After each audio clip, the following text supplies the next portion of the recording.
Asia के सबसे अमीर बैंकर उदय कोटक, इन्होंने एक स्टेटमेंट कोट करी है जिसमें इन्होंने कहा है US dollar is the biggest financial terrorist. अब ऐसा क्यों कहा है, इसका रीजन है वो समझिए।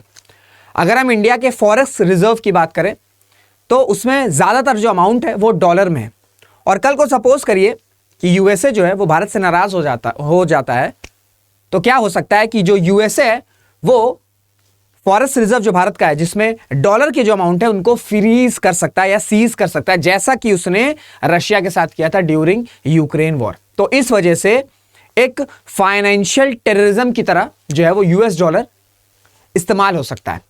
अब इसका सोल्यूशन क्या है? इसका सोल्यूशन है dedollarisation. So hello everyone, this is Rishabh Singh and I welcome you all in study IQ PCS platform.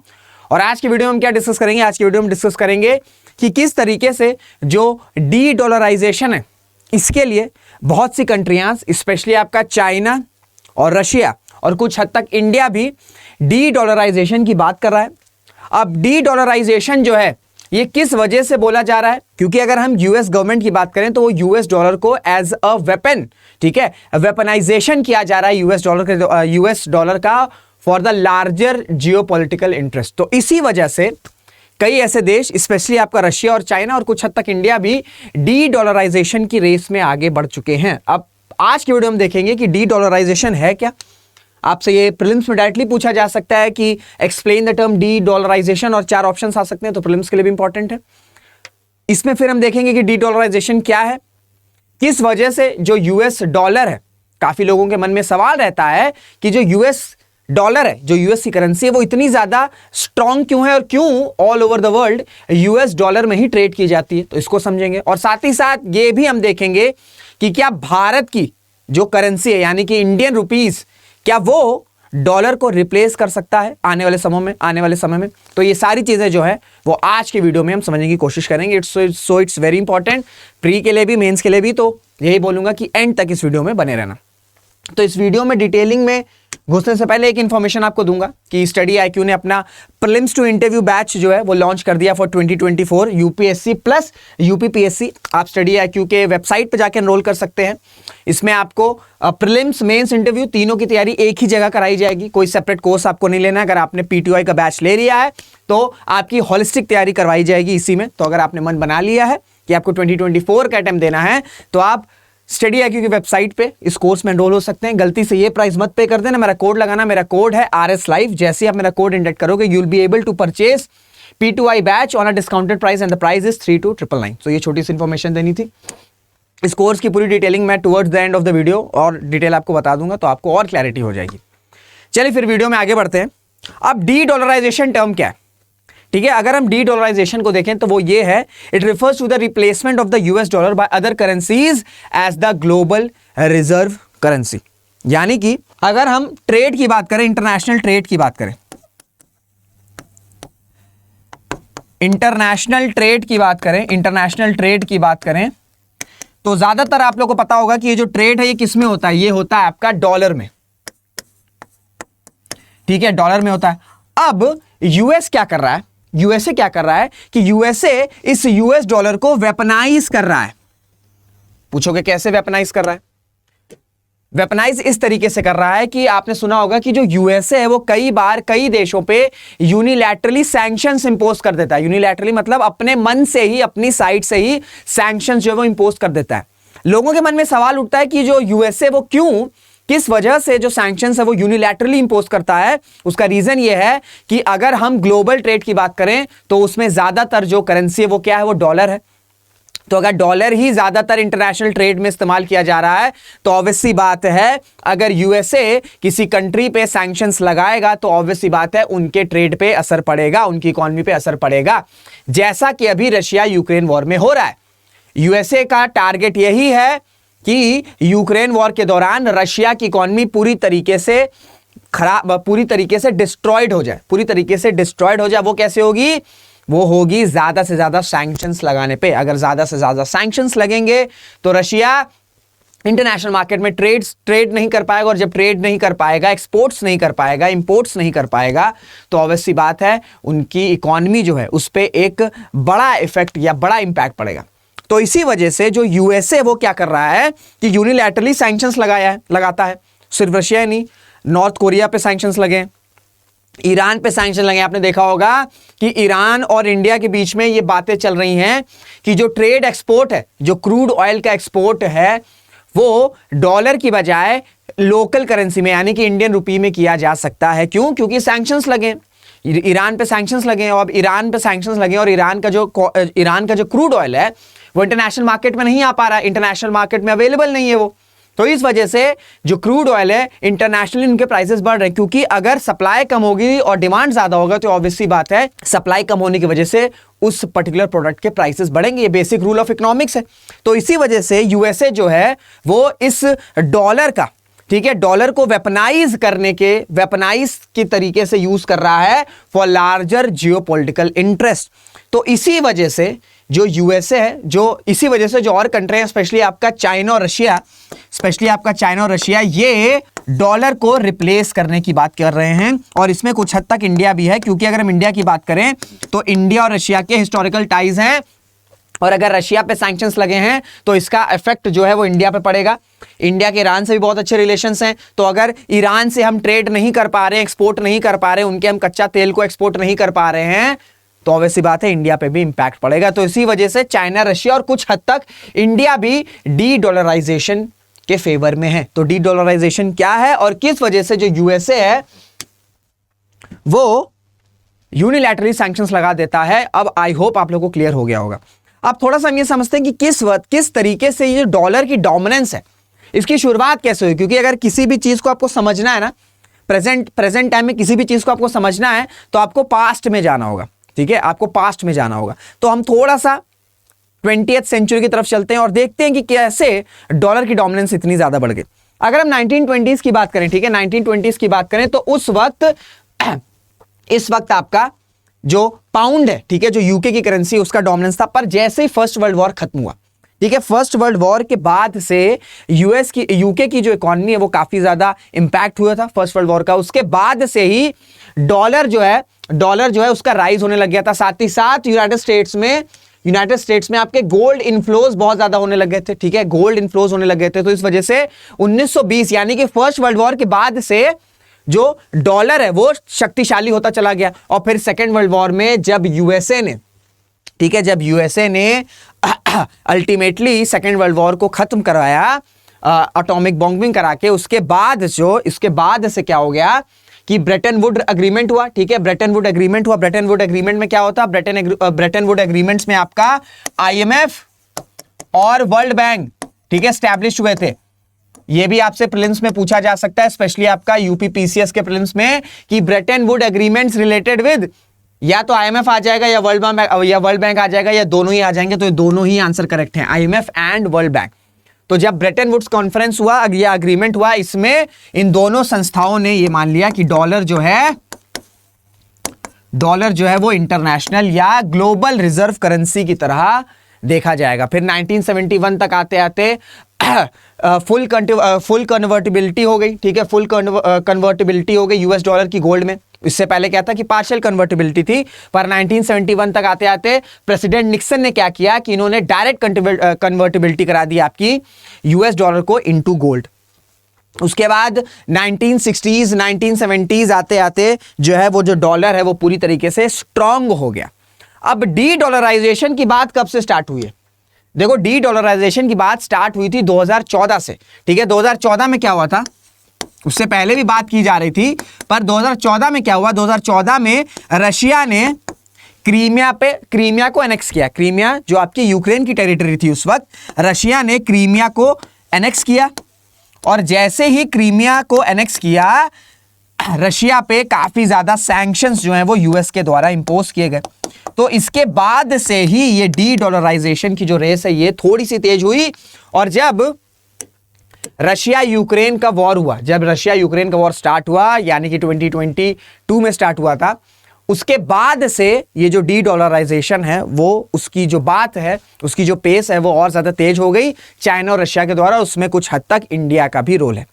पर अगर हम इस ग्राफ को देखें, वर्ल्ड फॉरेन एक्सचेंज रिजर्व्स को देखें, तो इसमें हम पाएंगे कि 59.8% वो आपका यूएस डॉलर है। उसके बाद आपका उसके बाद आपकी जो दूसरी इंपॉर्टेंट करेंसीज हैं वो आती हैं। तो इस वजह से ये जो शेयर है ना यूएस डॉलर का फॉरेन एक्सचेंज रिजर्व्स में, ये बहुत ज्यादा स्ट्रांग है, बहुत ज्यादा डोमिनेंट है। तो इसी वजह से डी डॉलराइजेशन इतना आसान नहीं है कि बस एक बार प्लान बना दिया और डी डॉलराइजेशन हो गया।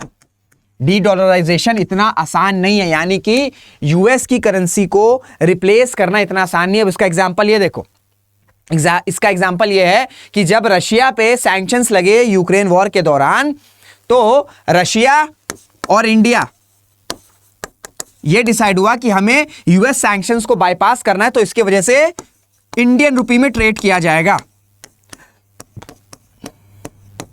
इंडियन रुपीस में ट्रेड किया जाएगा। पर अगर हम इंडियन रुपीस की बात करें तो शायद बहुत से लोगों को पता होगा या शायद बहुत से लोगों को ना भी पता हो, अगर हम इंडियन रुपीस की बात करें तो ये पार्शियल कन्वर्टिबिलिटी है। ये आपसे एक स्टेटमेंट बन सकता है प्रीलिम्स में, क्या इंडियन रुपी फुल्ली कन्वर्टिबल है या पार्शियल कन्वर्टिबल है? तो इट इज पार्शियल कन्वर्टिबल। ठीक है, पार्शियल कन्वर्टिबल है, यानी कि करंट अकाउंट में कन्वर्टिबिलिटी हो सकती है, पर नॉट ऑन या नॉट इन कैपिटल अकाउंट्स। ये थोड़ा सा मैंने आपको इकोनॉमिक्स की भी नॉलेज दे दी। अगर आपसे स्टेटमेंट पूछ लिया जाएगा कि जो इंडियन रुपी है क्या ये फुल्ली कन्वर्टिबल है या पार्शियल कन्वर्टिबल है, so Indian rupee is partial convertible, it is not convertible when it comes to capital account. ठीक है, करंट अकाउंट पे कन्वर्टिबिलिटी है पर कैपिटल अकाउंट पे नहीं है। तो इस वजह से जब पार्शियल कन्वर्टिबिलिटी है इंडियन रुपीस की, तो इस वजह से जो रशिया है इसकी लिमिट हो जाएगी। ठीक है, ये लिमिटेड मार्केट में ही एक्सेस कर पाएगा। इस वजह से बाद में क्या हुआ कि जो बायलैटरल ट्रेड है वो यूएस डॉलर में ही करना पड़ा। ठीक है, और इसी वजह से रशिया ने क्या बोला है, इसी वजह से रशिया ने चाइना की जो करेंसी है युआन के बारे में भी बात करी है कि यूएस डॉलर को बाईपास करने के लिए या यूएस डॉलर को या यूएस सैंक्शंस को अगर हमें बाईपास करना है तो हम चाइना की करेंसी जो कि आपकी युआन है उसमें हम ट्रेड कर सकते हैं। अब क्वेश्चन ये उठता है कि ये इतनी पॉपुलर क्यों है, यूएस डॉलर इतना पॉपुलर क्यों है? क्योंकि अगर हम यूएस की इकोनॉमी की बात करें या यूएस के स्टेट की बात करें तो वहां पे स्टेबिलिटी है। ठीक है, स्टेबिलिटी है भाई। अगर हम यूएस की बात करें तो एक ओपन डेमोक्रेसी है, ठीक है, ट्रांसपेरेंसी है, ठीक है, ट्रांसपेरेंसी है, फंडामेंटल राइट्स हैं और इन फंडामेंटल राइट्स की रेस्पेक्ट भी की जाती है। इसी वजह से एक स्टेबल इकोनॉमी भी है। तो इसी वजह से यूएस डॉलर को वर्ल्ड वाइड या ग्लोबली एक्सेप्ट किया गया है, क्योंकि भाई अगर हम किसी करेंसी को एक्सेप्ट कर रहे हैं ग्लोबली तो ऑब्वियस सी बात है उस देश में स्टेबिलिटी होनी चाहिए, उस देश में ओपन डेमोक्रेसी होनी चाहिए, उस देश में ट्रांसपेरेंसी होनी चाहिए, उस देश में रूल्स होने चाहिए, चेक्स एंड बैलेंसेस होने चाहिए। तो इसी वजह से जो यूएस डॉलर है उसे ग्लोबली जो है वो एक्सेप्ट किया गया है। पर अभी क्या हुआ है, बहुत सी ऐसी करेंसीज हैं जैसे जापान की करेंसी हो गई, यूरो हो गई, यूरोप की करेंसी हो गई, ये सब भी रेस में है। पर सबसे क्लोज जो रेस में है ग्लोबल रिजर्व करेंसी बनने में वो है चाइना का युआन। पर इसके साथ समस्या क्या है? देखो चाइना के साथ समस्या क्या है? चाइना के साथ समस्या यह है कि चाइना एक अथॉरिटेरियन रेजिम है। ठीक है, एक अथॉरिटेरियन रेजिम है। यहां पे ट्रांसपेरेंसी बिल्कुल नहीं है। ठीक है, ट्रांसपेरेंसी बिल्कुल नहीं है। स्टेट का पूरी तरीके से कंट्रोल है। ठीक है, स्टेट का पूरी तरीके से कंट्रोल है। ठीक है, फंडामेंटल राइट्स भी एज सच नहीं है वहां पे सिटीजन्स के। तो इस वजह से ग्लोबली एक ऐसी देश की करेंसी को एक्सेप्ट करना जहां पे एक अथॉरिटेरियन रेजिम है, जहां पे ट्रांसपेरेंसी नहीं है, जहां पे स्टेट का पूरी तरीके से कंट्रोल है, हर एक एंटिटीज पे चेक्स एंड बैलेंसेस नहीं है।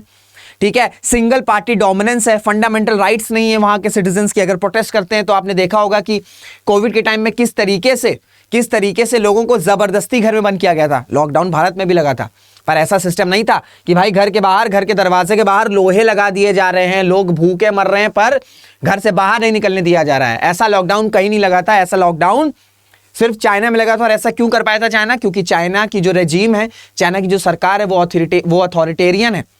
ठीक है, वहां पे सिंगल पार्टी डोमिनेंस है, सिंगल पार्टी रूल है।